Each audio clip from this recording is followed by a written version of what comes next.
some noise. Woo! All the seniors in the room, make some noise. Sophomores and juniors, I see you too. Woo! And freshmen, you can just sit down and shut up because no one cares what you're I'm playing. Welcome to UMass. Hope you survived your first semester, yada, yada, yada. So this is the first time I'm ever doing stand-up, so have very low expectations for how this is gonna go. But I actually do come from like a speech and debate background, but it's been a while since I've done anything like this. Mainly because it's honestly really scary to put your opinions out there these days. I feel like college campuses have gone really, really PC, and I've been around the block, seen some things, done some things, and I'm leaving in a few months, so screw it. I'm just gonna talk my shit for 10 minutes, and you're just gonna have to hear it. Is that cool with you guys? Yeah.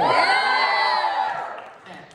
All right, so first things first, right? One thing that I've noticed about our generation is that we love a good throwback moment, right? Like, we love bringing back the 90s and the 2000s, and I'm here for it. Like, those are some of the best times of my life. Ishan jokes all the time that I remember being in the womb, because I remember my childhood so vividly. And it's true, I do. It was like a warm, wet blanket for 9 months. Kind of got slimy towards the end there, wouldn't recommend. But seriously, like, I enjoy it. I genuinely appreciate it. But, I've been around this campus. Some stuff has happened in the past 3.5 years. There's things I hear at parties, or if I'm trying to fall asleep at 3 a.m., stuff being shouted in Southwest that, takes me to a period that's, how do I put this lightly? Pre-civil rights, if I had to say so. Like, before MLK, before Gandhi's salt strike even. I know what you guys are talking, I know what you guys are thinking right now. And for me, as a woman of color and someone who's come from a previous colonized nation, like, it's frightening. And at this point, although I don't want to expect it, there are a group of people that I'm like, all right, they're gonna do what they're gonna do. It's always gonna be a thing. But when it comes from people that look like me, or share my history, or have my skin color, it really doesn't make much sense to me. And I get it. There's rap fans in the audience that are probably rolling their eyes at me right now. There's like First Amendment fanatics and whatnot. And I hear you. I've been hearing you for 3.5 years, mainly because I can't go on social media without hearing you guys rant about it. I don't know if you guys think Twitter is like an abyss that you keep fueling because you think that's what freedom of speech is. But it is what it is. And tonight, we've heard your case, so I'd like to make my case. Is that cool with you guys? Is that cool? Yeah. Judges, can I make my case? Jury, can I make my case? Yeah. Awesome. All right, Sindhu, can I get my exhibit A, please? Yep. That's right. Let that soak in. Whatever your reaction is, it's warranted, it's valid. And it's not a pretty picture, so if you're disgusted and confused as to what you're looking at, this is me in 6th grade, all right? Full name, legal name, that's me. Certified, that's me. And I don't really know how to explain the logic behind this picture other than I was probably a really fanatic geography student. I decided to create an entire ecosystem on my face. We got the Great Plains up here, flat, middle parted, even. Dry as shit, but we even. And then we have 2 shrubs on the side. Like, I'm talking, can start a forest fire. There is no oasis in sight. Water was not in my vocabulary back then. And, we threw some animals into the mix too. If you look closely, there's 2 caterpillars above my eyes and 1 above my head. And the shirt's the best part, right? Because, I'm entering my preteen years, I'm grown, okay? Mom and dad, step aside. I am a woman now, right? So we chose a bold polo because we're about the business, okay? But I'm also forward thinking, and I know I don't have boobs yet, but I'm gonna undersize that shirt and manifest that shit, okay?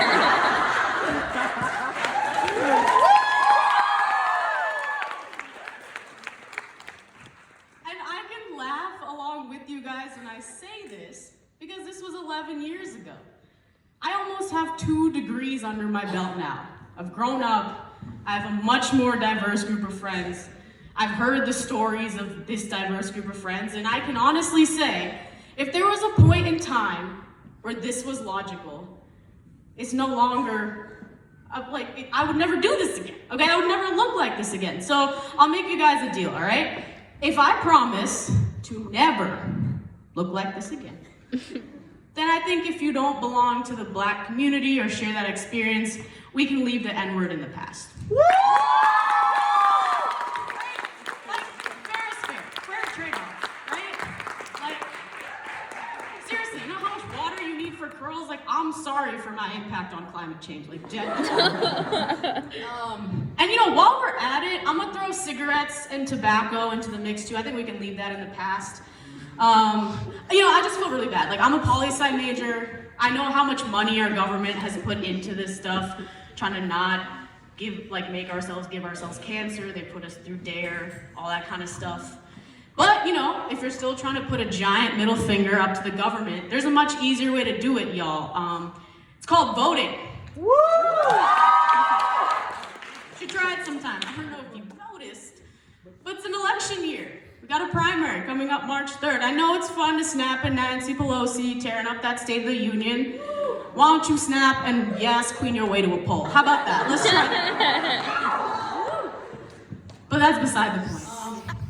Sindhu, I'm moving on. Can we just get rid of this picture? I made my point.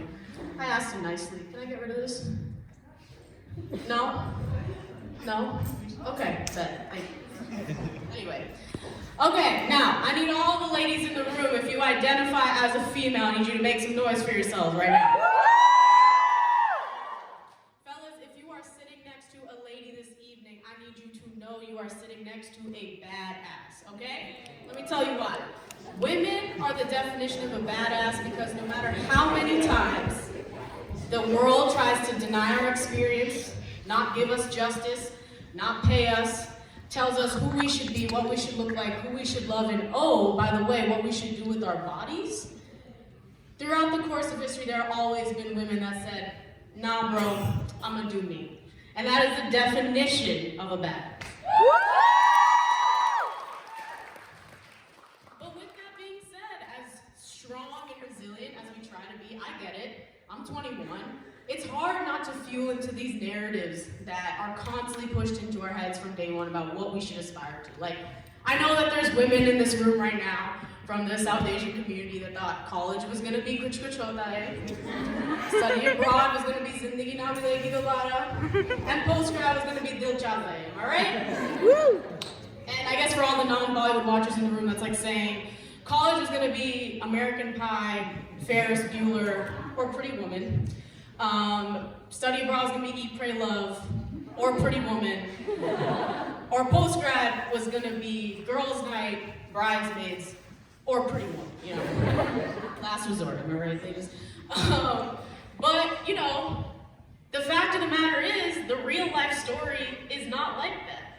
It's more like, you go on a dating app, hopefully you match with some of the guys you get that, you know, swipe right on you, other than just, you know, the unsolicited messages and DPs that you get, right? You go on a date, you see them for a few weeks, only to wake up one morning to realize that he's just a 20-year-old man-child suffering from whiskey dick and won't even swipe you.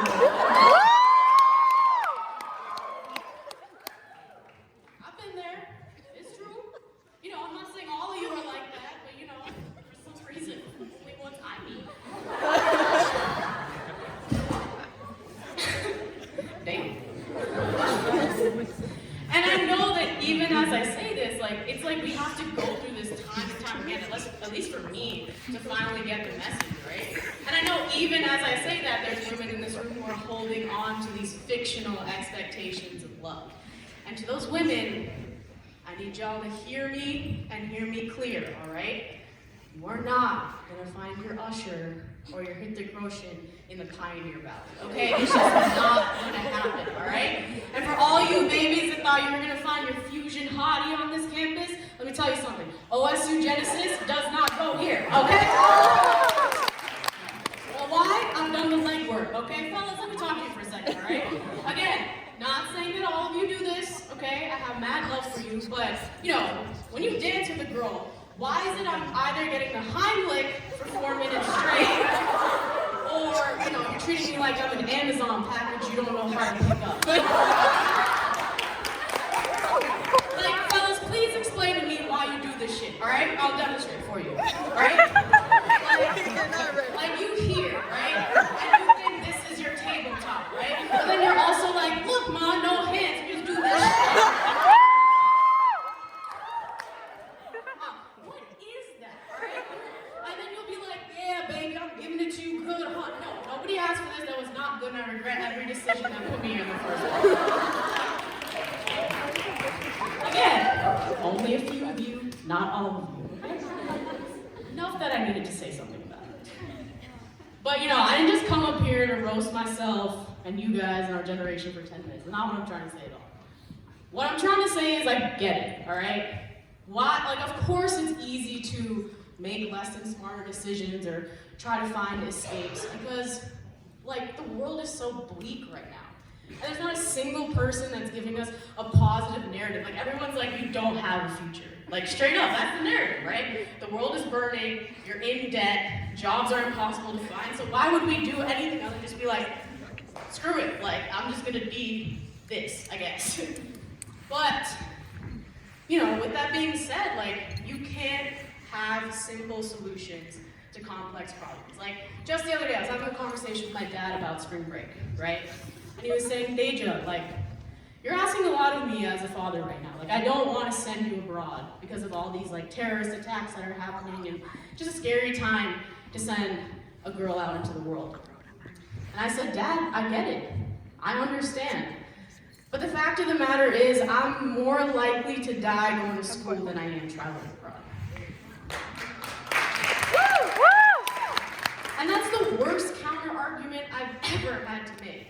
It broke my heart to tell him that, but, you know, cancel culture and hashtag activism aren't gonna find us the solutions. And I'm not up here claiming that I have any of those solutions. All I'm trying to say is I know it feels like we're up against Thanos right now, right? Like, one snap, we out. Like, we're even preparing for it at this point. But the thing is, we have more of those infinity stones in our gauntlet than you think, right? Like, with time and effort, we can change our reality. You see examples of young people creating spaces for themselves and helping include each other all the time. So we have the potential. We have the creativity, the innovation, the education. It's just a matter if we want to live up to that potential or not. Simple as that. My name is Teja Pallikonda. Thank you guys for hearing me out.